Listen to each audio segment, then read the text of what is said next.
ইতিহাসে এই প্রথম জেল থেকে সরকারি নির্দেশনামা দিল্লির মুখ্যমন্ত্রী অরবিন্দ কেজরিওয়ালের। হ্যাপেন্স একদম ঠিকই শুনেছেন, জেলে থেকেই গোটা রাজ্যকে পরিচালনা করছে কেজরিওয়াল। অপরদিকে ডেরেক ওব্রাহেনের তরফ থেকে বেরিয়ে এসেছে বিরোধী দলনেতা শুভেন্দু অধিকারীকে কেন্দ্র করে বিরাট বড়সড় কড়া পদক্ষেপ। এবার শুভেন্দু অধিকারীর বিরুদ্ধে বিরাট বড় ব্যবস্থা নির্বাচন কমিশনের। ছাড়াও বেরিয়ে এসেছে হাওড়া স্টেশনে লোকাল ট্রেনের টিকিট কাটার ঝামেলাকে কেন্দ্র করে বড়সড় আপডেট। এবারে অতি সহজেই আপনার ফোনের ইউপিআই থেকে লোকাল ট্রেনের টিকিট বুক করতে পারবেন। ইতিমধ্যেই শুরু হলো সেই ব্যবস্থা হাওড়া স্টেশনে। হ্যাপেন্স এই প্রত্যেকটি আপডেটই আপনার জন্য খুবই গুরুত্বপূর্ণ, তাই ভিডিওটিকে একটুকু অবহেলা না করে প্রথম থেকে শেষ পর্যন্ত মনোযোগ সহকারে দেখতে থাকুন। তো চলুন শুরু করা যাক। আলোচনা শুরু করার পূর্বে প্রত্যেকবারের মতোই করবো একটি রিকোয়েস্ট, ইনফরমেশনটি যদি ভালো লেগে থাকে অতি অবশ্যই ভিডিওটাকে লাইক করবেন, চ্যানেলটিকে অতি অবশ্যই সাবস্ক্রাইব করবেন, পাশে থাকা বেল আইকনটিকে প্রেস করবেন এরকমই লেটেস্ট ট্রেনিং আপডেট সবার আগে পাওয়ার জন্য। বলা হচ্ছে দেশের ইতিহাসে প্রথম জেল থেকেই সরকারি নির্দেশ কেজরিওয়ালের, চোখে জল মন্ত্রীর। তো কয়েকদিন আগেই দিল্লির মুখ্যমন্ত্রী অরবিন্দ কেজরিওয়ালকে গ্রেপ্তার করেছেন এনফোর্সমেন্ট ডিরেক্টরের টিম। জেল থেকেই যে সরকার চালাবে তা গ্রেপ্তারের পরই জানিয়ে দিয়েছিলেন অরবিন্দ কেজরিওয়াল। এবার ইডির হেফাজতে থেকে মুখ্যমন্ত্রী হিসেবে প্রথম নির্দেশ দিলেন দিল্লির মুখ্যমন্ত্রী। রাজধানীর বাসিন্দাদের জল সরবরাহ সংক্রান্ত একটি নির্দেশ দেন আম আদমি পার্টির প্রধান মন্ত্রী অতীশকে একটি নোটিশ পাঠিয়ে এই নির্দেশ দিয়েছেন অরবিন্দ কেজরিওয়াল। দেশের ইতিহাসেই এই প্রথম কোনো মুখ্যমন্ত্রী হেফাজতে থেকে সরকারি নির্দেশ দিলেন, যেই নির্দেশে দিল্লির 2 কোটি মানুষদের জন্য তিনি ব্যাপক উদ্বিগ্ন প্রকাশ করেছেন। তীব্র গরমের আগে কোথাও যাতে জল সংকট না হয় সেই জন্য জল দপ্তরকে দ্রুত ব্যবস্থা নেওয়ার নির্দেশ দেওয়া হয়েছে ওই নির্দেশনামায়। তার জেলে থেকেও দিল্লির মানুষের জন্য তিনি অনেকটাই চিন্তিত, তাই সেই মানুষগুলো যাতে গরমে কষ্ট না পায় জলের জন্য, তাই জল দপ্তরকে বিশেষ নির্দেশিকা দিয়ে চিঠি পাঠিয়েছেন অরবিন্দ কেজরিওয়াল। এটি বলা হচ্ছে হাওড়া স্টেশনে চালু হলো নতুন টিকিট বুকিং ব্যবস্থা, অনেক সুবিধা পাবেন যাত্রীরা। ভারতীয় রেলের উপর নির্ভর করে পশ্চিমবঙ্গের লক্ষ লক্ষ মানুষ প্রতিদিন হাওড়া স্টেশনের উপর দিয়ে যাতায়াত করে। সেই হাওড়া স্টেশনে টিকিট কাটতে গিয়ে সমস্যায় পড়তে হয় প্রত্যেককেই। হাওড়া স্টেশনে টিকিটে বহু শয়ে শয়ে মানুষ লাইনে দাঁড়িয়ে থাকে, অনেকটা সময় অপচয় হয় টিকিট কাটতে গিয়ে।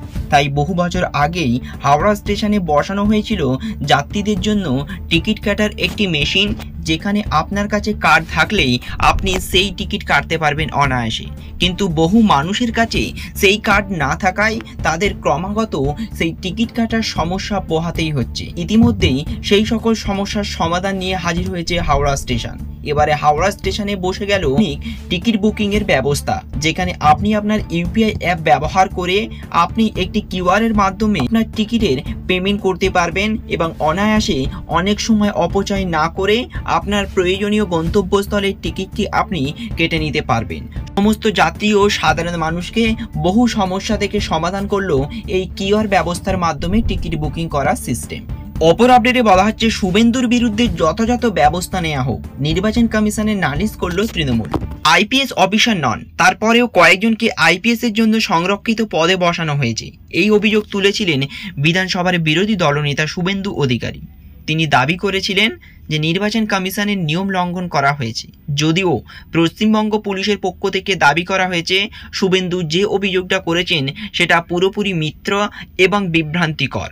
তারপর তাই বিরোধী দলনেতা শুভেন্দু অধিকারীর বিরুদ্ধে এই ভুয়ো খবর ছড়ানোর অভিযোগ তুলে নির্বাচন কমিশনের দ্বারস্থ হয়েছে তৃণমূল কংগ্রেস, আর তাতেই বেশ চাপে পড়তে চলেছেন নন্দীগ্রামের এই বিধায়ক। এদিকে শুভেন্দু অধিকারী যে দাবি করেছিলেন তা যদি প্রমাণ করতে না পারে অথবা সেটা যদি মিথ্যে প্রমাণিত হয় তাহলে নির্বাচন কমিশনকে কড়া পদক্ষেপ করতে হতে পারে, আর তৃণমূল কংগ্রেস এই সুযোগ কোনো মতেই হাতছাড়া করবে না। সুতরাং লোকসভা নির্বাচনের প্রাককালে রাজ্য রাজনীতি জমজমাট হয়ে উঠল। নিজের এক্স হ্যান্ডেলে শুভেন্দু কয়েকজন উচ্চপদস্থ পুলিশ অফিসারের নাম এবং পদমর্যাদা তুলে ধরে দাবি করেন নির্বাচন কমিশনের নির্দেশিকা মানা হয়নি, তাই দাবি পুলিশ সুপারদের আইপিএস হতে হয়, এমনই নির্দেশিকা দিয়েছে নির্বাচন কমিশন। কিন্তু আইপিএস নন এমন পুলিশ অফিসারদের আইপিএসের জন্য নির্ধারিত পদে বসানো হয়েছে। শুভেন্দুর এই তথ্যকে পুরোপুরি ভুয়ো বলে দাবি করে নির্বাচন কমিশনে অভিযোগ দায়ের করেছেন তৃণমূল কংগ্রেস। আর শুভেন্দু অধিকারীর ওই অভিযোগ যদি মিথ্যা বলে প্রমাণিত হয় তাহলে এই নির্বাচনের আগে বিপদে পড়তে পারে বিরোধী দলনেতা শুভেন্দু অধিকারী।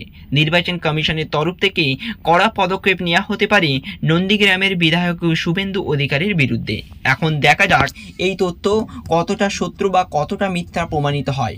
শুভেন্দু অধিকারী যে দাবিটি করেছেন এই দাবিটা কতটা সত্য বলে আপনার মনে হয়, কি কেবলমাত্র বিভ্রান্ত ছড়ানোর জন্য শুভেন্দু অধিকারী এইহীন মন্তব্য করে বেড়াচ্ছেন? এ ব্যাপারে আপনার মন্তব্যটি অবশ্যই আমাদেরকে কমেন্ট বক্সে লিখে জানাবেন। Thank you friends, thank you for